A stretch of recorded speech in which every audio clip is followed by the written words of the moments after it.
Morning बेल media हाउसद्वारा सञ्चालित MB news YouTube च्यानलमा प्रसारित कार्यक्रम जनचासोमा हार्दिक स्वागत गर्दछु। म कार्यक्रम प्रस्तुता रमा भट्टराई। यो कार्यक्रम हरेक शुक्रबार साँझ 7 बजे एमबी न्युज युट्युब च्यानलमा प्रसारित हुने गर्दछ। आज हामी कोरोना कहरका बीच धनगढी उपमहानगरपालिकाले गरिरहेका काम कारबाहीका विषयमा कुराकानी गर्नेछौँ। यही विषयमा कुराकानी गर्न आज हामीसँग धनगढी उपमहानगरपालिकाका प्रमुख निर्पबहादुर ओड हुनुहुन्छ। आउनुहोस् कार्यक्रम सुरु गरौँ। स्वागत छ मेरो साथीहरूलाई। धन्यवाद। नमस्कार। आरामै हुनुहुन्छ? ठिक छ। केमा व्यस्त हुनुहुन्छ आज पनि? अब अहिले असाढ मसान्त पनि क्लोजिङ भएको अवस्था छ र साथसाथै अब कोरोना आइसोलेसन, अब क्वारेन्टाइन, त्यसपछि गएर आजदेखि हामी यो अलग्गै महिला आइसोलेसन हस्पिटल पनि हामी सुरु गर्दैछौँ। गर्भिणी महिलाहरू र त्यसमा अप्ठ्यारो परेको महिलाहरूलाई राख्ने भनेर लगभग मलाई लाग्छ नेपालमै सबै स्थानीय सरकारभन्दा फरक तरिकाले हामी त्यसलाई सञ्चालन गर्ने जमर्को गरिराखेका छौँ। अहिले हामी त्यही विषयमा छौँ। जस्तो महिला आइसोलेसन हामीले लगेर सरकारी यहाँबाट गएर चाहिँ प्राइभेट सेक्टरसँग गऱ्यौँ भन्ने खालको पनि बाहिर हल्ला छ नि। फेरि अब त्यो भन्दा पनि अब कहाँ गर्ने त, होइन? अब यो आइसोलेसन सञ्चालन गर्नका लागि हाम्रो आफ्नै भवन गर्नुपर्ने हो। तर हामीसँग भवन नभएका कारणले, जस्तै आइसोलेसन एउटा भवन थियो, त्यहाँ हामीले आइसोलेसन बनाइसकेका छौँ। त्यहाँ पुरुषहरू बसिरहेका छन्, त्यहाँ महिलाहरू पनि छन्। र अब त्यस्तो किसिमको क्रिटिकल अवस्थाको परिस्थितिमा उहाँहरूलाई कसरी सुरक्षित राख्ने, कसरी व्यवस्थित गर्ने भनेर त्यही पनि एउटा कुरा के भने प्राइभेट भन्दा पनि दियो। पहिलो कुरा भने त दियो, होइन? त्यो सम्बन्धित पक्षले, त्यो व्यवस्थापकले, जुन त्यसको फाउन्डर हो, उहाँले चाहिँ त्यो आँट गर्नुभयो। म त उहाँलाई धन्यवाद दिन चाहन्छु कि हामीले आइसोलेसन बनाउँछु, यहाँले सहयोग गर्नु पऱ्यो भन्दा उहाँले क्वारेन्टाइनमा पनि फ्रीमा दिनुभएको थियो। अब अहिले सबै सङ्घ संस्थाका साथीहरू, जति पनि धनगढी उपमहानगरपालिकालाई सहयोग गर्ने दाताहरू र सहयोगी सङ्घ संस्थाहरूले त्यो व्यवस्थापन, वातावरण मिलाएर त्यो व्यवस्थापन उहाँहरू गरिराख्नु भएको छ र त्यसमा अभाव र अपुग भएको चाहिँ धनगढी उपमहानगरपालिकाले पनि हेर्छ। त्यो आवश्यकता थियो र त्यो आवश्यकता छ। त्यसैले हामीले त्यसलाई सञ्चालन गर्नुपर्ने बाध्यात्मक परिस्थिति भएका कारण त्यसलाई अहिले जुन महिला आइसोलेसन छ, होइन, छुट्टै, त्यसलाई चाहिँ कसले सहयोग गरिरहेको छ? अब यसमा जम्मै अब युएनडिपी छ, युएनको पुरै टिमहरू छ, एनएफए भन्ने छ, सबै जति पनि सरोकारवाला सङ्घ संस्थाहरू छन् सबैले यसमा सहयोग गरेको छ। जस्तै उद्योग वाणिज्य सङ्घ, निर्माण व्यवसायी सङ्घ, अनि सङ्घ संस्थाहरू सबैले उहाँहरूले जे उहाँहरू सक्नुहुन्छ आफ्नो तरिकाले यो गर्नुहोस् ऊ गर्नुहोस् भन्दा पनि उहाँहरूले गर्न सक्ने कुराहरू उहाँहरूले हेरिदिइराख्नु भएको छ। जस्तो अब सरकारले लकडाउनको अन्त्य गरेको छ, होइन? यो अन्त्यसँगै चाहिँ अब बजारमा जोखिम पनि त बढिरहेको छ नि त। यसमा अब धनगढी उपमहानगरपालिकाले जुन पहिलेकै जस्तो आर्थिक अवस्थालाई चाहिँ, अब आर्थिक जुन अवस्था छ त्यसलाई सञ्चालन गर्न, सुचारू गर्न, होइन, के कस्ता कदमहरू चाल्छ? मानिसको जीवन स्तरहरू उठाउनको लागि जनताको के कामहरू गर्छ त? अब चाहिँ यसलाई सुरक्षित सहित कसरी काम गर्छ? अब अहिले हामी एउटा विषयमा गइराखेका छौँ, छलफल भइराखेको छ। प्रत्येक नगरपालिकामा प्रत्येक वाडामा हामीले सुरु पनि गरिसक्यौँ। प्रत्येक वाडामा कोले, जस्तै विदेशबाट आएका र भारतबाट आएका दाजुभाइ दिदीबहिनीहरू, उहाँहरूको आफ्नो स्किल के छ, उहाँले के गरिराख्नु भएको थियो हिजो र अब के गर्न चाहनुहुन्छ र उहाँको गर्ने इच्छा के छ र कसरी गर्न सकिन्छ भन्ने कुराको बारेमा अहिले हामीले लगभग भोलिदेखि 9 नम्बरबाट सुरु हुँदैछ त्यो कार्यक्रमहरू। 9 नम्बरबाट 19वटै वाडामा त्यो मिटिङहरू हुन्छ र त्यहाँ वडा अध्यक्षज्यूहरूलाई हामीले जानकारी गरेका छौँ कि जति पनि विदेश र भारतबाट आएका दाजुभाइ दिदीबहिनीहरूलाई उहाँहरूलाई चाहिँ मिटिङ बसाउने, अनि मिटिङ बसाइसकेपछि उहाँहरूले पहिले के गरिराख्नु भएको थियो र अब के गर्नुहुन्छ र उहाँसँग त्यसको स्किल के छ, त्यो बारेमा चाहिँ एउटा संस्था एसटिसी भन्ने संस्था छ। त्यो संस्थाले त्यसको तथ्याङ्क लिँदैछ। तथ्याङ्क लिइसकेपछि के गर्ने भन्ने किसिमको कुराहरू त्यहाँबाट सुरु हुन्छ र हामी त्यसैको प्रतिवेदन, त्यसैको आधारमा हामी पनि अगाडि बढ्छौँ र प्रदेश सरकारसँग पनि हामी अनुरोध गर्छौँ र त्यसपछि सङ्घीय सरकारसँग पनि अनुरोध गर्छौँ र सङ्घ संस्थाहरूलाई पनि हामी त्यसमा अनुरोध गर्छौँ कि यहाँहरूको पार्ट कुन कुन पार्टमा यहाँहरू गरिदिनुहुन्छ यहाँले चाहिँ सहयोग गर्नु पर्यो भनेर हामी सबैसँग गुहार गर्छौँ र हामी त्यसलाई सञ्चालन गर्छौँ। र अर्को कुरा के हो भने अब चाहिँ हामी कोरोनासँग चाहिँ डराउनु हुँदैन भन्ने हो। मेरो मान्यता चाहिँ कोरोनासँग डराउनु हुँदैन भन्ने हो। किनभने कोरोना अब कहिले सकिन्छ थाहा छैन। अहिलेसम्म यसको औषधि भेटिएको छैन भने अब औषधि भेटिएको छैन भने अब यसलाई कसरी परास्त गर्ने हो। अब यसलाई चाहिँ के भने युनिटी पावर, हाम्रो आफ्नो युनिटी पावर बढाएर र त्यसपछि गएर सुरक्षित रहेर दीर्घरोगीहरू जति पनि दीर्घरोगीहरू हुनुहुन्छ उहाँहरूले अरूभन्दा बढी उहाँहरूले सुरक्षित रहन आवश्यक छ। त्यसैले अब बजार पनि खुलेको छ। अब भदौ 1 देखि प्लेन पनि चल्छ, सार्वजनिक बसहरू पनि चल्छ, गाडी मोटरहरू पनि चल्छ। तर के भने हिजोको भन्दा फरक हुनु पर्यो। हिजो 50 जना बोक्ने बसले 25 जना बोक्नु पर्यो। अनि बजारमा हिँड्ने क्रममा जस्तै मोटरसाइकलमा हिँड्ने क्रममा, गाडी जिपमा हिँड्ने क्रममा, पसलहरूमा त्यो एउटा मापदण्ड जो राज्यले तोकेको छ त्यो मापदण्ड अनुसार र अनिवार्य रूपमा मास्क नछोडेर हामीले हिँड्नुपर्ने हुन्छ। र खानेकुरामा सबभन्दा बढी खानेकुरामा ध्यान दिनु पर्यो। जुन कमजोरी बनाउने खाना भन्दा पनि शरीरमा शक्ति दिने खानाहरू प्रयोग गर्नु पर्यो, तातो पानी प्रयोग गर्नु पर्यो। र हामीले जो हिजो प्रयोग गरेका छौँ हल्दी छ, लसुन छ, प्याज छ हैन, यिनीहरू चिजहरूलाई प्रयोग गर्नु पर्यो। यिनीहरूलाई प्रयोग गरेर हामी अगाडि बढ्नु पर्यो। र अहिले जति पनि नेपालमा घटनाहरू घटेको छ कोरोनाका कारणले, जति पनि 30, 32, 33 जनाको नामहरू आइराखेको छ उहाँहरू सबै बिरामी मान्छे हुनुहुन्थ्यो। कसैलाई क्यान्सर थियो, कसैलाई वर्षौँदेखि डायलिसिस गर्नुपर्ने मान्छेहरू थिए। त्यसैले गर्दा अब हामी सधैँ मान्छेहरूले आफू पनि सुरक्षित रहने, जथाभावी चहल पहल नगर्ने, आफ्नो कामबाट घरबाट काम भनेर, अनि घरमा पनि सरसफाइमा चाहिँ सबभन्दा बढी ध्यान दिनु पर्यो। जस्तै अहिले चाहिँ के भने हाम्रो संस्कार के भएको छ, हाम्रो संस्कृति के भएको छ भने नाली, मैले 3 वर्ष भयो म यो पटक भनिराखेको छु मैले प्रत्येक नागरिकहरूलाई, प्रत्येकलाई, बाटोमा पानी जम्मा भएको छ फोटो खिच्नुहुन्छ अनि फेसबुकमा हाल्नुहुन्छ पानी जम्या छ भनेर।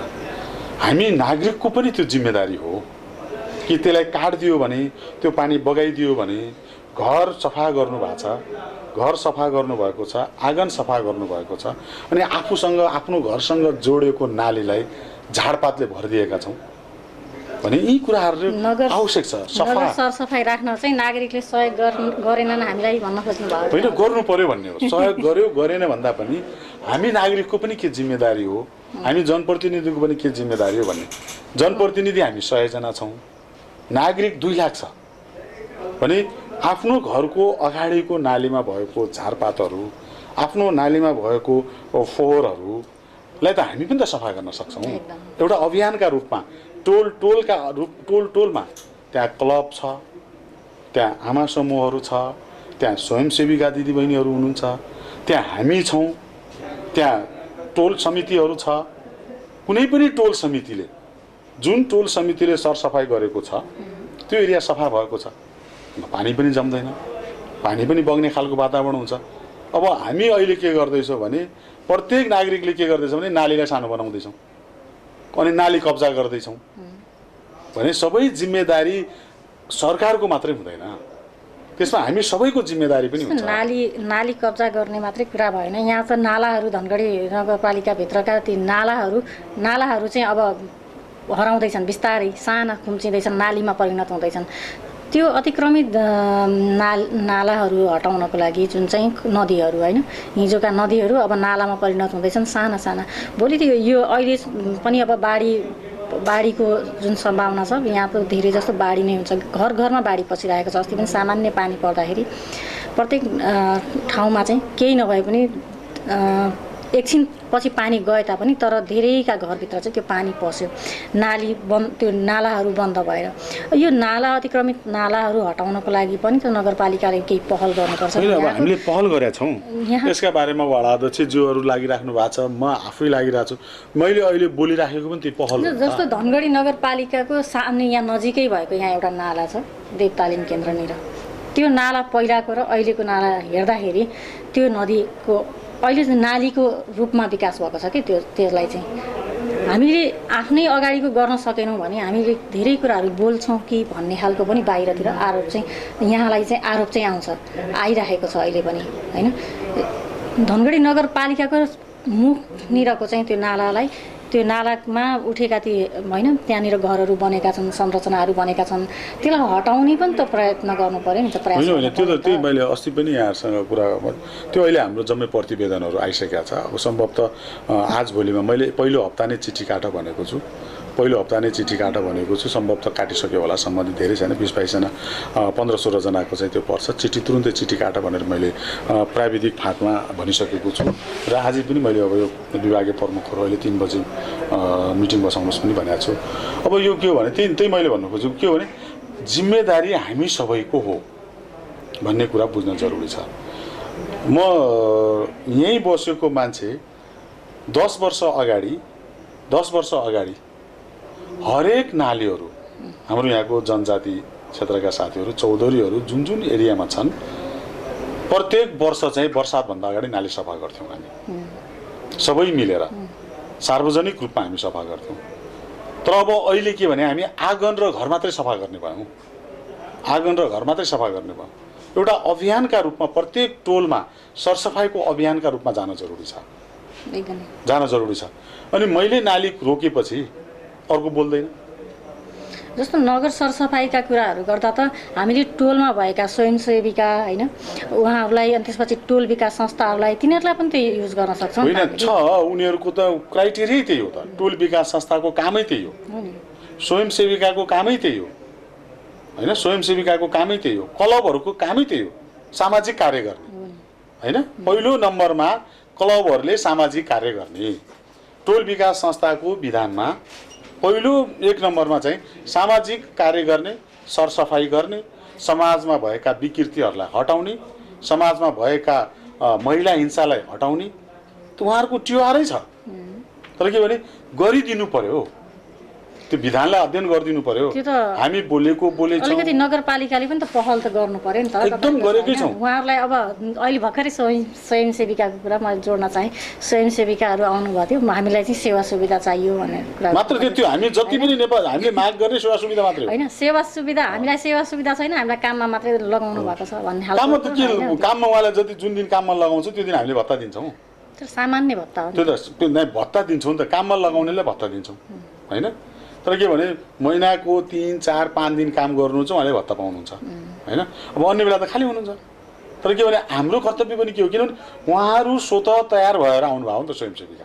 स्वयंसेविकाको अर्थ पनि बुझ्नु पर्यो नि त हामीले होइन। त्यसका बावजुद पनि लुगा कपडाको पैसा दिन्छौँ, वर्षमा 10,000 दिएको छ होइन, सञ्चारको दिएको छ, हो अहिले रोकिएको छ होला, सञ्चारको दिएको छ, अन्य एक्स्ट्रा 2500 वार्षिक हामीले दिएका छौँ।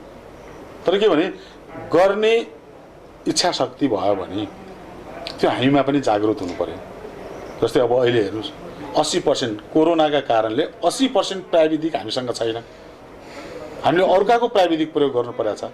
आएदेखि हामीले चुनाव जितेर आएदेखि पिचका लागि हामीले 40 जनालाई चाहिँ प्रत्येक वर्ष 10 लाख रुपियाँ छुट्याएका हुन्छौँ। 1 जना मान्छे ट्रेनिङमा आउँदैन। अब अहिले पिच भएन, हामीले कोसिस गरिराखेका छौँ। 1 जना मान्छे आएन पिचको तालिम दिँदाखेरि भनेपछि त्यो सूचनै पुगेन कि होइन, घरबाट ल्याउनु पनि सूचना निकाल्यौँ, पटक सूचना निकाल्यौँ। प्रत्येक वर्ष पहिलो परिषदमा मैले 10 लाख रुपियाँ छुट्याएँ, त्यसपछि पनि 10 लाख रुपियाँ छुट्याएँ, त्यसपछि पनि 10 लाख रुपियाँ छुट्याएँ। तर के भने त्यो ट्रेनिङ लिन आउँदैन, किनभने गाह्रो छ भनेर। अब जस्तै तपाईँको राम्रो शौचालय बनाउने हो भने अहिले अब छैन मिस्त्री। फर्निचरमा अब अहिले प्रत्येक दिन 10वटा फोन आउँछ मलाई फर्निचर साहुहरूको, अनि त्यसपछि गएर घर बनाउनेहरूको। अब हामी त्यो अवस्थामा छौँ किनभने तयार भइराखेका छैनौँ। अब हामीले तपाईँको 20 जना प्रत्येक दिन 20 जना प्रत्येक वर्ष चाहिँ 20 जना मान्छे हामीले त्यो तयार गरेका छौँ। रौँ काट्ने मान्छे तपाईँले हेर्नु भएको छ, कहीँ रौँ काट्ने मान्छे हाम्रो सेलुन छ? कोही पनि छैन। त्यो त वेस्ट भयो के पैसा। त्यसो अब के भने गर्न खोजिराखेका छौँ। समय पैसा चाहिँ दुईटै वेस्ट भयो धनगढी महानगरपालिकाको होइन, नै सबैको नै धनगढीको महानगरपालिकाको होइन कि हामी सबैको स्थानीय 753 वटै स्थानीय सरकारको। बरु हामी के गर्ने भयौँ, अर्काकोमा गएर स्याउ टिप्ने भयौँ। कस्तो भयो भने धनगढीको महानगरपालिकाले तालिमहरू आयोजना गरे। यो समस्या धनगढीको महानगरपालिकाको मात्रै होइन होइन, यस्ता तालिमहरूमा चाहिँ अब यहाँबाट तालिम गर्ने भनेर एउटा किसिमको योजना बनिसकेपछि जुन तालिममा बसाउने मान्छेहरू छन् नि उनीहरूले चाहिँ आफ्ना आफ्ना मान्छे टिपेर लिएर आउन थाले के यो कारणले पनि आवश्यकता त होइन नि त उनीहरूलाई त 2-4 दिन बस्छन् हप्ता दिन बस्छन् केही भत्ता पाउँछन् जान्छन् त्यति मात्रै उनीहरूलाई आवश्यकता नपहिल्याइकन त्यो तालिममा सहभागी गराइयो त्यसले गर्दाखेरि प्रतिफल चाहिँ केही पनि पाइएन हैन अबका दिनमा चाहिँ अब यस्ता तालिमहरू गर्दाखेरि चाहिँ हामीले कम्तीमा पनि के गर्छौँ प्रतिफल दिने गरेर हैन अब जस्तो हैन हामीले त कमिटमेन्ट गर्यौँ हामीले सुरुदेखि कमिटमेन्ट गर्यौँ कि तपाईहरुले काम सञ्चालन गर्नु भएन भने तपाईहरुमाथि लगानी लागेको हामी असुल उपर गर्नेछौँ जस्तै अब अहिले हामीले एकल महिलामा पनि 350 जना जति मान्छे हामीले स्वरोजगार उत्पादन गरेका छौँ उहाँहरू चाहिँ अहिले काम गरिराख्नु भएको छ जस्तै सिलाइ कटाइको काममा लगाएका छौँ जस्तै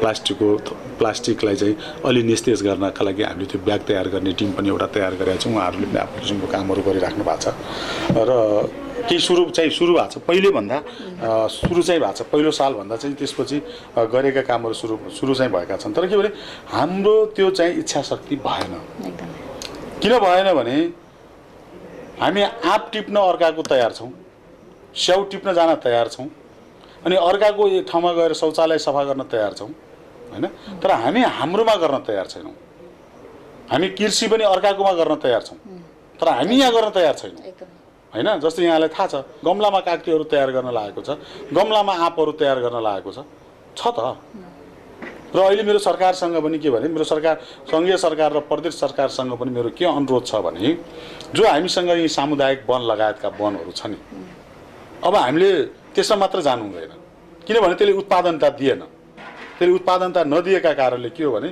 अब त्यहाँ चाहिँ के भने फलफुलमा हामी जानु पर्यो बढीभन्दा बढी फलफुलमा जानु पर्यो अब हामी जङ्गलमा फलफुल हुन्छ नि हैन त्यसलाई एउटा चाहिँ सामुदायिक वनको जिम्मा उनीहरूको उत्पादन पनि हुन्छ 20औं वर्षसम्म सामुदायिक बनाएर बसेका छौँ चाहेको बेला दोहोरा पाइँदैन चाहेको बेला काठ पाउँदैन हामीसँग पर्याप्त काठ छ तर हामीले मलेसियाको काठ ल्याउनु परेको छ हैन जङ्गलमा ढालापाडा सडेको छ अनि बाटो बनाउँदाखेरि निस्केका काठहरू सडेका छन् त्यसलाई हामीले व्यवस्थापन गर्न सकेका छैनौँ तर त्यो काठ हामी कहाँबाट ल्याउँछौँ मलेसियाबाट ल्याउँछौँ मलेसियाबाट कस्तो काठ ल्याउँछ भने हामीभन्दा कमसल काठहरू आइरहेछ तर हामीले अबको परिस्थिति भनेको दुईटा विषयलाई हामीले व्यवस्थापन गर्न सक्यौँ भने हामी सबैभन्दा धनी छौँ एउटा हामीसँग पानी पर्याप्त छ त्यसलाई हामीले पानी प्रयोग गर्न सकेका छैनौँ अनि एउटा जङ्गल पर्याप्त छ हामीसँग त्यो जङ्गललाई हामीले प्राप्त गर्न सकेका छौँ बर्सातमा जति पनि जङ्गलमा काठ खस्छ त्यो काठलाई मात्र प्रयोग गर्ने हो भने अब हामीले 1 वर्ष लाग्छ एउटा घरमा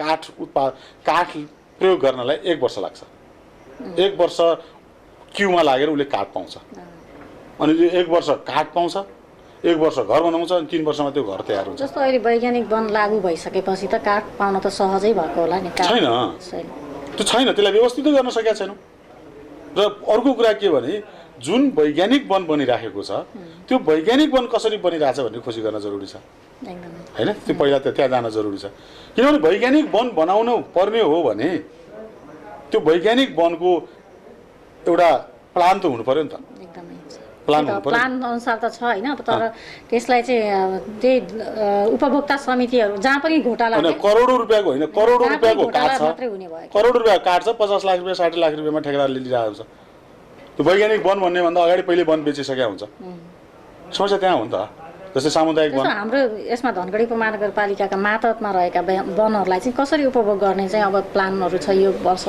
होइन त्यही त अब समस्याको विषय के भने उपभोग गर्ने भनेको त हामी कस्तो किसिमको परिस्थितिमा छौँ भने स्थानीय सरकारलाई सरकार त बनाइदिया छ तर कस्तो भने हात पनि बानेको छ खुट्टा पनि बानेको छ हैन न पुरो कानुन छ कानुन दिइराखेको अवस्था छ न काम गर भनेको अवस्था छ जस्तै सामुदायिक वन स्थानीय सरकारलाई जस्तै धनगढी महानगरलाई पालिकालाई वन जिम्मा दिने हो भने वन जिम्मा दिने हो स्थानीय सरकारलाई भने मेरो पहिलो टार्गेट के हुन्थ्यो भने त्यो वनमा चाहिँ जडीबुटीका साथसाथै फलफुलहरू व्यापक रूपमा फलफुलहरू उत्पादन गर्ने किनभने यहाँ अरबौं रुपैयाँको हामी अर्को देशको फलफुल खाइरहेछौँ मैले अस्ति मलाई एउटा उदाहरण दिन्छु अस्ति मलाई चाहिँ बडा अचम्मै लाग्यो म 20-22 दिन अगाडि म काठमाडौँ थिएँ मलाई यहाँबाट चाहिँ फोन गर्यो बिहा गर्नुपर्ने रहेछ अनि 2टा माला ल्याइदिनुस् भने के 2टा माला भने हामी फुल पनि उत्पादन नगर्ने भयौँ यहाँ करोडौँ रुपियाँको फुल हामीलाई घाँटीमा माला हाल्नलाई करोड रुपियाँको फुल बाहिरबाट आइरहेछ। जस्तो यहाँ उत्पादन भएका केही व्यक्ति पुष्प व्यवसायीहरू पनि छन् यहाँ होइन, तर उहाँहरूले त्यति बजार पनि नपाएको अवस्था छ नि त यहाँ त। त्यस्तो छैन, त्यो होइन। हामी कस्तो बाहिरको सामान सस्तो आउने भयो त्यो चाहिँ होइन। हामी के भने अफ सिजनलाई हेरिरहेको छैनौँ, हामी सिजनलाई हेर्छौँ। किनभने फुल भएका बेला पर्याप्त सबैका घरमा फुल हुने बेला हुन्छ। तर के भने फुल भनेको व्यवसाय कमर्सियल भनेको 12 महिना चलिराख्नु पर्यो, अनि स्थापित हुने हो नि त। हो कारोबार गर्ने मान्छेलाई घाटा भइरह होला, तर के भने उसको टार्गेट के हुनु पर्यो भने 365 दिन त्यो चिजहरू उपलब्ध हुनु पर्यो, अनि त्यसपछि नै क्लियर हुने भयो होइन। अब यहाँ आलु, हामी आलु लगाउने बेला मात्र आलु लगाएपछि अनि अरू 9 महिना के गर्ने त? 9 महिना के गर्ने? अरू त्यसैको उत्पादनमा पनि लाग्नु पर्यो नि। अब गोबी 2 रुपियाँ किलो बेला हामी गोबी उत्पादन गर्ने, अनि अरूले 365 दिन गोबी उत्पादन गर्ने। त्यही 2 रुपियाँ किलो उत्पादन भएका बेला पनि त हामीले त नाकाबाट आउने तरकारीहरू बन्द गर्नु पर्यो नि त। नै पर्यो, त्यो होइन। हामीसँग उत्पादन भएपछि त हामी त त्यो बारेमा लाग्छौँ। जस्तै उयो भने नि अर्को, हामीले उत्पादन गर्ने तरकारी र भारतले उत्पादन गर्ने तरकारी भनेको 100% फरक छ। फरक छ होइन। 100% विषादी तरकारी हो भारतको। उसको 2 रुपियाँमा किन्ने गोबी हामी 3 रुपियाँमा किन्न यो सस्तो पर्छ, किनभने त्यसले 2 रुपियाँको गोबीले 2 रुपियाँको आलुले हामी बिरामी हुन्छौँ, अनि हाम्रो औषधि उपचार हुन्छ। वर्षको 50,000 औषधि उपचार गर्नुपर्ने हुन्छ। तर त्यो कुरा हामीले बुझेका छैनौँ। यो कुरा मैले पटक पटक भनिराखेको छु, 100% विषादी तरकारी हामी खाइरहेछौँ। हामी पूर्ण रूपमा विषादी तरकारी खाइरहेका छौँ। तर के भने उत्पादन बढी भयो भने त त्योभन्दा सस्तो हुन्छ नि त हाम्रो पनि, उनीहरूको भन्दा सस्तो हुन्छ नि। जस्तै उनीहरूले भाडा तिरेको छ, अर्को तिरेको छ, 1000 रुपियाँ भाडा तिरेर ल्याएको छ, तर हामी यहीँ उत्पादन गरेको सम्बन्धित वाडामा हामी चाहिँ त्यो तयारी गर्नेमा लागेका छौँ। वाडामा आउनुहोस् तपाईँहरू। जस्तै तपाईँलाई थाहा छ 16 नम्बरमा हामीले साइकल दियौँ, तरकारी काम गर्नेलाई साइकल दियौँ होइन। अनि त्यसपछि गएर 3-3 लाख रुपियाँसम्मको हामीले अनुदान दिएका छौँ। अब यहाँ त हामी कस्तो खालको भयौँ भने अनुदान लिने, त्यसपछि काम छोडिदिने।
एउटा उत्पादन गर्न थाल्यौँ भने हाम्रो त्यो योजना पनि त होला नि धनगढी नगरपालिकासँग होइन र छ। अब अहिले हामी कृषिमा चाहिँ पहिलो प्रायोरिटी चाहिँ हामी करेसाबारीमा हामी जान्छौँ।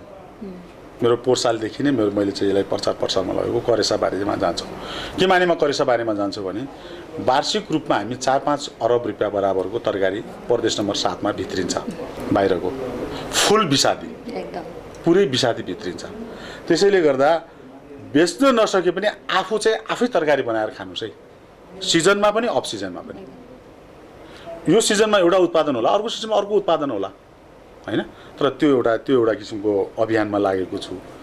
र त्यसपछि गएर अर्को कुरा के भने मैले सुरुदेखि नै जसले गरिराखेको छ, जो स्थापित छ त्यसलाई अझ बढी स्थापित गर्नु पर्यो, किनभने त्यसलाई हेरेर अरू गर्छ नि त। यहाँ त के भने गर्ने नभएर समस्या भएको हो। समस्या भनेको गर्ने नभएर समस्या भएको हो। त्यसैले गर्ने बनाउनु पर्यो, काम गर्ने बनाउनु पर्यो। 1 बिघा 2 बिघा 3 बिघा जमिन भएका मान्छेहरू छन्, उही पुरानै ढर्नामा धान लगाउँछन्। त्यही 20 क्विन्टल धान फल्नेमा एउटा नयाँ प्रवृत्तिले धान गऱ्यो भने त 40 क्विन्टल फल्छ त। 10 कुइन्टल गहुँ फल्नेमा 20 कुइन्टल धान फल्छ। अब त्यो नगरपालिकाले पहल गर्छ त्यो प्रवृत्ति त्यो प्रवृत्तिबाट जानु पर्यो।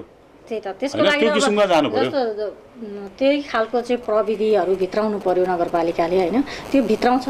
अब हामी त्यही कोसिसमा छौँ, यान्त्रिक सहित सिँचाइ सहित हामीले अब अनुदान केमा दिन्छौँ। अब अनुदान केमा दिनेमा छौँ भने हामी यान्त्रिक सहित सिँचाइ सहित र अनि त्यसपछि गएर त्यसमा के अन्य सब्सिडी पनि हामी दिएर अगाडि बढ्नुपर्छ। 20 जना मात्रै मान्छे भए पनि तयार गर्ने, त्यो 20 जनालाई हेरेर अरू 10 जना तयार होला, फेरि त्यो 10 जनालाई हेरेर अरू 5 जना तयार होला, 35 जना भयो, त्यो 35 जनालाई हेरेर अरू तयार। किनभने अब मेन पावर किनभने देखियो नि त अहिले हामीले कति दुःख पायौँ। जस्तै सबैभन्दा बढी भारतमा बस्ने दाजुभाइहरूले दुःख पाउनुभयो हैन, तर उहाँहरूको आम्दानी कति रहेछ त? दिनको 500 700 800 रहेछ। 500 700 800 भारू आम्दानी गर्ने त 1000 देखि 1500 यहीँ आम्दानी हुन्छ।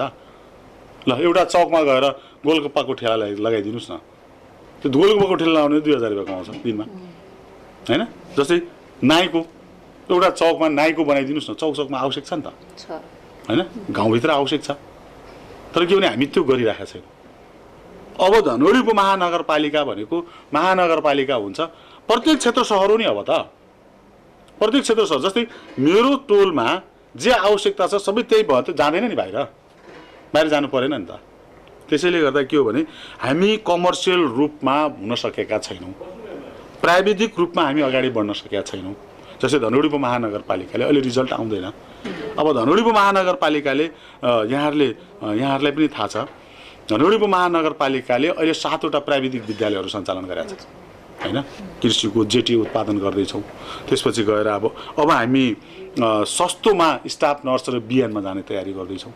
अनि त्यसपछि गएर अटोमोबाइलमा मिस्त्री एउटा हाम्रो छैन, सिकेको छ तर ग्यारेज खोलेको छैन। प्राविधिक जनशक्तिहरू त उत्पादन गर्यौँ तर गर्दैछौँ होइन, उनीहरूको जति लगानी अनुसारको पनि उनीहरूले चाहिँ प्रतिफल पाइरहेका छैनन् भन्ने पनि एउटा चाहिँ सबैभन्दा बढी श्रम शोषणमा परेका छन् प्राविधिक जनशक्तिमा चाहिँ नर्सहरू होइन, स्टाफ नर्सहरू अनामीहरू।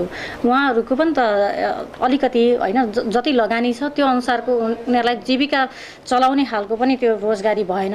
हामीले उत्पादन मात्रै गर्ने अनि रोजगारीको चाहिँ व्यवस्थै गरिकन उत्पादन मात्रै भयो भने त त्यसको त अर्थ हुँदैन होइन होइन। जस्तै त्यही त, जस्तै कस्तो छ भने पहिलो कुरा भनेको त जुन किसिमको उहाँहरूले पाउनुपर्ने हो सेवा त्यो पाएको छैन, ठिक छ।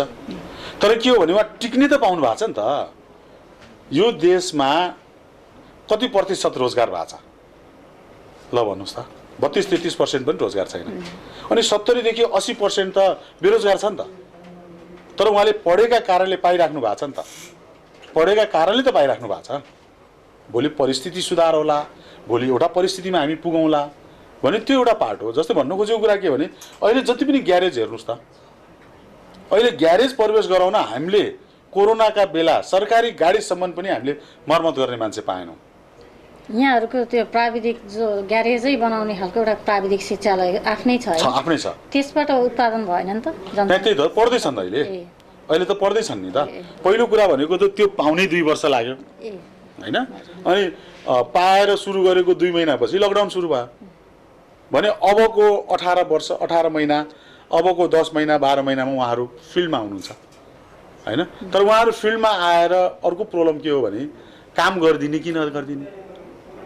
6.5 लाख रुपियाँ पढ्ने विषय हामी 2,01,80,000मा पढाउँदैछौँ, त्यसको पैसा 6.5 लाख रुपियाँ लाग्छ, 5.5 देखि 6.5 लाख रुपियाँ लाग्छ।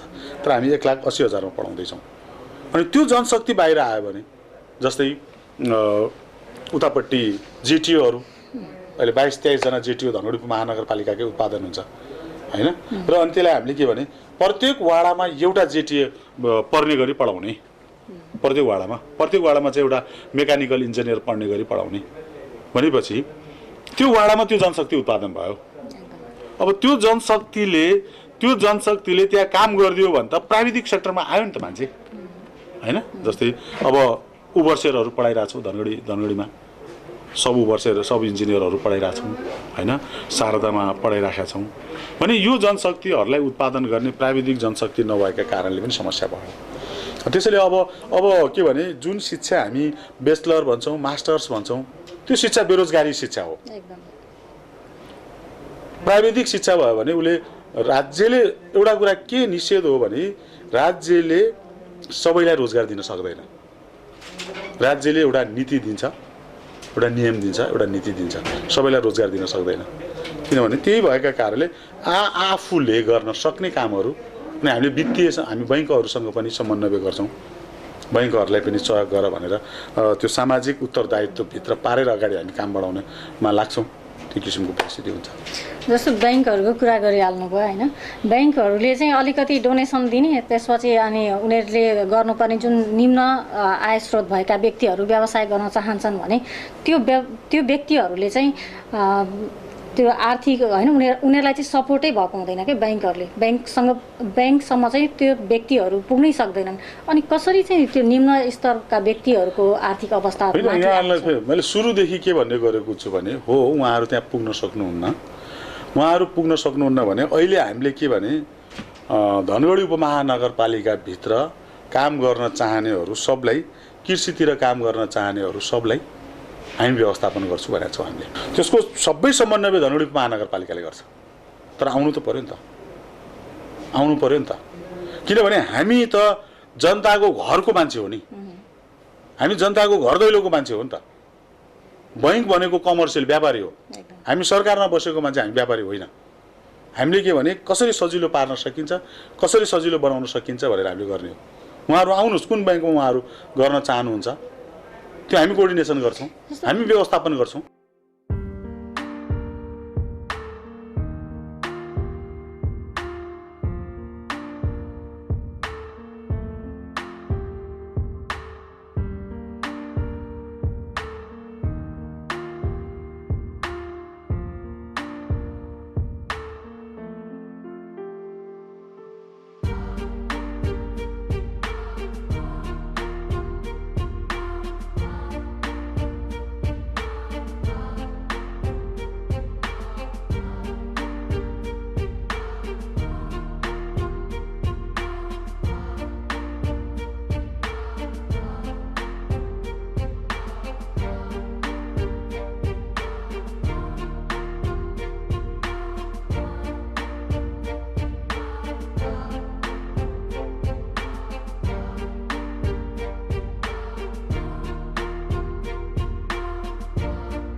अब अलिकति फरक विषयवस्तुतिर जाउँ। अहिले धनगढी उपमहानगरपालिकाले बाँडेको जुन लकडाउनको बेला बाँडेको राहतको विषयमा धेरै ठुलो विवाद आयो होइन। अख्तियारले त्यसका फाइलहरू पनि नियन्त्रणमा लिएको छ। त्यही विषयमा कर्मचारीको चाहिँ अलिकति कमजोरी भन्ने खालको चाहिँ कार्यपालिका बैठकले निर्णय गरेको थियो, हामी कारबाही गर्छौँ भन्ने। अहिलेको परिषदले उत्कृष्ट कर्मचारी भनेर उहाँहरूलाई नै पार्नुभएको छ। नगरसभा सिद्धाइसक्यौँ, कसैलाई उत्कृष्ट पनि बनाएनौँ, कसैलाई पुरस्कृत पनि गरेनौँ। त्यसो भए त्यो समाचारहरू बाहिर त्यतिकै एउटा कुरा के भने एउटा अर्को समाचार धनगढी महानगरपालिकाको 19 करोड रुपियाँको बेरोजो भन्ने आछ। 19 लाख पनि बेरोजो छैन। त्यो अहिले हामी प्रेस मिट गर्दा हुँदैछौँ। अनि अर्को कुरा के हो भने चामलको केसमा के पनि भएको होइन। के चाहिँ भएको त? त्यही त चामलको केसमा के पनि भएको होइन। 15,000 बोरा चामल हामीले मागेको, 15,000 बोरा चामल दिने क्रममा 200-400 बोरा नराम्रो आएको, त्यति हो। त के भने त्यसमा हाम्रो सम्झौता थियो, हामी रिप्लेस गर्ने सम्झौता थियो, अर्को गर्ने सम्झौता थियो, मिडियाले थ्याक्नै दिएन, त्यति हो। काम गर्दै जाने क्रममा हुनसक्छ नि त्रुटि, गर्दै नगर्नेलाई गरे के भन्दै नभन्ने। यहाँ के भने गरेकावालाको पछाडि लाग्ने संस्कारले हजुरले चाहिँ अब भन्नुभयो होइन, यहाँले भन्नुभयो कि गर्दै त्यसमा ठुलो कुरै होइन भन्नुभयो, तर सप्लायर्सले चाहिँ हामीबाट गल्ती भएको छ भनेर त्यो उसले स्वीकार गर्यो त। किनभने सप्लायरले स्वीकार गर्यो, सप्लायरले चामल दियो, तर नाम कति मुछ्यो, निरपौड मुछ्यो नि त। निरपौड एउटा जिम्मेवार पदमा हुनुहुन्छ, कति मुछ्यो भन्ने कुरा पनि यहाँले हेर्नुभयो नि त। कति मुछ्यो त, कतिसम्म मुछ्यो, कतिसम्म हो गर्नुपर्छ। जवाबदेहिता हो। अहिलेसम्म पनि अख्तियारमा गएको छ, अर्को कुरा भएको छ। अनि फेरि अर्को प्रचार के भने सबै अख्तियारले कागज लिएको छ, केही पनि कागज ल्याएको छैन अख्तियारले। लिएको छैन, केही लिएको त्यो छैन। कब्जा गरेको छैन। अगत्याले केही पनि कागज ल्याएको छैन। भएको जति डकुमेन्टहरू तपाईँहरूको सम्झौताले के हो त्यो डकुमेन्टहरू पठाइदिनुहोस् भनेर त्यो दिएको छ। किनभने उहाँले त्यो फाइल पनि लगेको छैन, केही पनि छैन। ओरिजिनल फाइल हामीसँग छ। किनभने नभए 12 जना मान्छे आएका थिए, समातेर हालिहाल्थ्यो नि भित्र। अरू ठाउँको पनि त मेयरले हाल्यो नि त, होइन? त्यसैले त्यसमा कुनै त्रुटि थिएन, होइन? त्रुटि केही पनि थिएन। सप्लायर्सको लापरवाहीले कमजोरी भयो। तर के भने हामी त्यसलाई रिप्लेस गरेर पनि निप्टाउन सक्थ्यौँ। तर के भने त्यो एउटा षड्यन्त्रमूलक कार्यक्रम थियो, अरू केही पनि थिएन त्यहाँ। अहिले अब अर्को विषय चाहिँ जल्दो बल्दो विषय यो धनगढी महानगरपालिकाको मात्रै पनि होइन, यो खुला सिमाना छ होइन, जुन चाहिँ खुला सिमानाले गर्दाखेरि अहिले यो बन्द भएको बेलामा पनि लागु औषध जस्ता कुराहरू चाहिँ यहाँबाट रोकिएनन् कि होइन। यो अहिलेको जेनेरेसनहरू जुन 15 वर्ष 16 वर्षका अहिले भनौँ न 7-8 क्लासमा पढ्दैखेरि चाहिँ लागु औषधको दुर्व्यसनमा फसिरहेका छन् होइन। यतातिर हामीले विकासका कुराहरू त गर्दै गयौँ, विकास पनि गर्दै गरेका छौँ, तर यो जनताको प्रत्यक्ष जीवनमा जोडिएका कुराहरूलाई यसलाई यो लागु औषध नियन्त्रणका लागि के कदम हुन्छ? होइन, अब यसमा त हामी सबैको यसमा सहयोगको आवश्यकता हुन्छ। पहिलो कुरा भनेको त गार्जेन सचेत हुन जरुरी छ।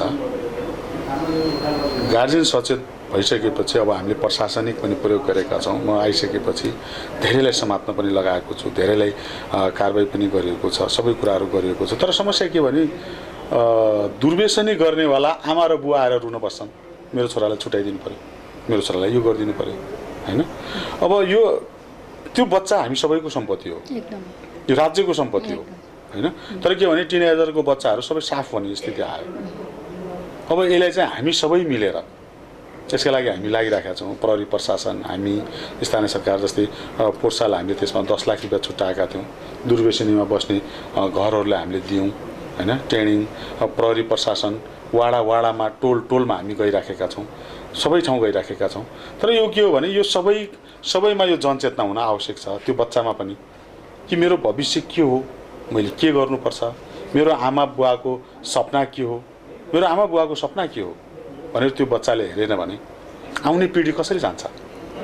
अब यो देश चलाउनु पर्ने हुनसक्छ त्यो बच्चाले, यो समाज चलाउनु पर्ने। त्यो बच्चा त फसिहाल्यो होइन। अब हिजोको भन्दा हजुर आइसक्नुभन्दा अगाडिको अवस्था भन्दा पनि अहिलेको यो लागु पदार्थका दुर्व्यसन होइन, यो युजरहरू चाहिँ बढिसक्यो कि होइन? अब यसलाई पटक यहाँहरूको हाम्रो दुईटै देशका बिचमा बैठक बसिरहेको अवस्था हुन्छ, बैठक बसेको हुन्छ प्रत्येक विषयमा। अब भारतीय नाकासँग जोडिएको क्षेत्र एकदमै संवेदनशील छ, हरेक क्षेत्रमा, धेरै क्षेत्रहरूमा। किनभने त्यहाँ त्यो बदमासीलाई रोक्नै सक्ने परिस्थिति छैन। त्यसले हामीले धेरै कोसिस गरेका छौँ। जस्तै यहाँलाई 13वटा त अहिले सशस्त्रको क्याम्पमा मात्र 13वटा छ सीमामा, तर त्यसका बावजुद पनि सकिरहेका छ। किनभने त्योभन्दा पारि जम्मै खुलेआम छ, तर त्यहाँ खुलेआम छ। अब लास्टमा बोकेर ल्याउन नसक्यो भने खाएर आइदिन्छ, 1 डोज भए पनि खाएर आइदिन्छ, प्रत्येक दिन जान्छ, दिनभरि खान्छ, आउँछ। अब त्यो परिस्थिति छ। अब यसलाई कडाई रूपमा जानुपर्छ र यहाँको पनि त मेडिकल स्टोरहरूले चाहिँ यहाँको मेडिकल स्टोरहरूमा त हामी छापा हानिरहेको छौँ। डक्टरको प्रिस्क्रिप्सन कार्ड नभएर कुनै पनि औषधि नदिने। जस्तै अस्ति भर्खर मात्रै हाम्रो स्वास्थ्यको अध्यक्ष हाम्रो जनक दाइहरूसँग त्यो स्वास्थ्यको टिमसँग पनि बसेको छु र मेरो नगरपालिकाको अनुगमन टिम पनि जान्छ। हामीले कारबाही पनि गरेका छौँ, जरिमाना पनि गराएका छौँ र अझै पनि फेरि हामी त्यसलाई चाहिँ निरन्तरता रूपमा महिनामा चाहिँ हामीले 4-5 दिन हामीले त्यो राखेका छौँ र यसलाई चाहिँ यहाँको मेडिकलबाट चाहिँ त्यो नहुने वातावरण चाहिँ हामी सिर्जना गर्छौँ। हिजोको भन्दा घटेको छ। र अन्त्यमा हजुरलाई के छ भन्नुपर्ने यहाँलाई लागेका नगरपालिकाले गरिरहेका काम कारबाहीहरू, अब कोरोनाबाट जनतालाई चाहिँ अब सुरक्षित रूपमा चाहिँ आफ्नो दैनिकी चलाउनका लागि होइन के छ हजुरका सुझाव? अब सर्वप्रथम त म सम्पूर्ण धनगढी नगरवासीहरूलाई धन्यवाद पनि दिन चाहन्छु र अहिले हामी जुन किसिमको अवस्थामा हामीले यो महामारीको अवस्थामा पनि मलाई लाग्छ अब हामी कोरोनालाई जितिसकेका छौँ जस्तो लाग्छ मलाई। हामी सबैको संयमताले, हामी सबैको सतर्कताले हामी यसमा चाहिँ सफल भएका छौँ। किनभने हामीले एउटा गलत डिसिजन भएको थियो, सरकारबाट गलत डिसिजन भएको थियो। जुन बेला आउनुपर्ने हो त्यो बेला मान्छे प्रवेश नगराएर जम्मै मान्छे कोरोना भएका बेला जम्मै मान्छेमा कोरोना आइसकेपछि चाहिँ हामीले नेपाल प्रवेश गराउने वातावरण सिर्जना गरेका थियौँ। तर त्यो अवस्थामा हामी भयावह स्थितिमा थियौँ कि अब यसलाई कसरी कन्ट्रोल गर्ने, 4000सम्म मान्छे क्वारेन्टाइनमा थिए तर त्यसका बावजुद पनि हामी अहिले सफल भएका छौँ। अहिले 100 जना आइसोलेसनबाट 100 जना जति मान्छे गइसकेका छन्। अहिले 8-10 जना आइसोलेसनमा छन्। त्यो भएका कारणले अब भयो भन्दैमा पनि फेरि हामी खुसी हुनुपर्ने पनि छैन, किनभने कोरोना यो संसारबाट गएको छैन, हामीसँगै नै छ। तर अब हामीले कोरोनासँगै लड्ने खालको वातावरण हामीले सिर्जना गर्नु पर्यो। काम पनि गर्ने, खानेकुराहरू, बस्ने कुराहरू सबै कुराहरूमा व्यवस्थित भएर जाने। सबैभन्दा पहिला चाहिँ सरसफाइ, आफ्नो एरिया, आफ्नो टोल, आफ्नो नाली, आफ्नो सडक। हामी सबैले घरभित्र प्लास्टिक उत्पादन गरेर त्यो सडकमा फाल्यो भने के हुन्छ? सडक त हाम्रो हो नि त, फाल्नेवालाको पनि त सडक हो नि। त्यसैले सरसफाइमा सबभन्दा बढी ध्यान दिनका लागि म अनुरोध गर्न चाहन्छु। र अब अहिले एसियाली विकास बैंक एडिबीको प्रोग्राम, आरयुडिबीको प्रोग्रामको सर्वे पनि भइराखेको छ। यहाँहरूले पनि त्यसमा चाहिँ सबैभन्दा बढी ठुलो सहयोग होस्, किनभने त्यो अहिले हामी सफल हुन सक्यौँ। 2 वर्षको छ। ठेकदारसँग मैले पटक पटक बस्ने क्रममा तपाईँले मलाई लाइन क्लियर दिनुभयो भने म 1 वर्षमा सिद्धाइदिन्छु भनेर भनेको छु। त्यो 1 वर्षमा सिद्धाउने बित्तिकै फेरि अरबौँ रुपियाँ प्लस हुन्छ। त्यसैले यो समाज बन्छ, यो धनगढी सुन्दर बन्छ हैन। यो भएन ऊ भएन भन्ने भन्दा पनि यो गर्नुपर्छ भन्नेमा हामी सबै लागौँ र हामी सबै एकमतका साथ, एक बुझका साथ, मेयर कोही अर्को होला, कोही वडा अध्यक्ष होला, कोही होला, तर यो समाजको मान्छे हो, यहाँको दाइभाइ हो, यहाँको सबै कुरा हो। उहाँहरूलाई पनि सहयोग गर्नुहोस्, मलाई पनि सहयोग गर्नुहोस्, सुझाव दिनुहोस्। मैले अहिलेसम्म 3 वर्षमा गरेका कामहरूमा कमी कमजोरी भएको छ भने त्यसलाई सच्याउने कुरामा म बाँकी 2 वर्ष छ सच्याउने कुरामा लागौँला। र ठाउँ ठाउँमा बाटो ब्लक भएको छ, ठाउँ ठाउँमा फोहोर गरेका छौँ, जहाँ पाए त्यही फालेका छौँ, डस्टबिन भएको ठाउँमा फालेको छैन, डस्टबिनको तल फालेका छौँ भने हामी नागरिकले गर्ने कामहरू, कर्तव्यहरू पनि हामीले गर्नुपर्छ भन्ने कुरा हो।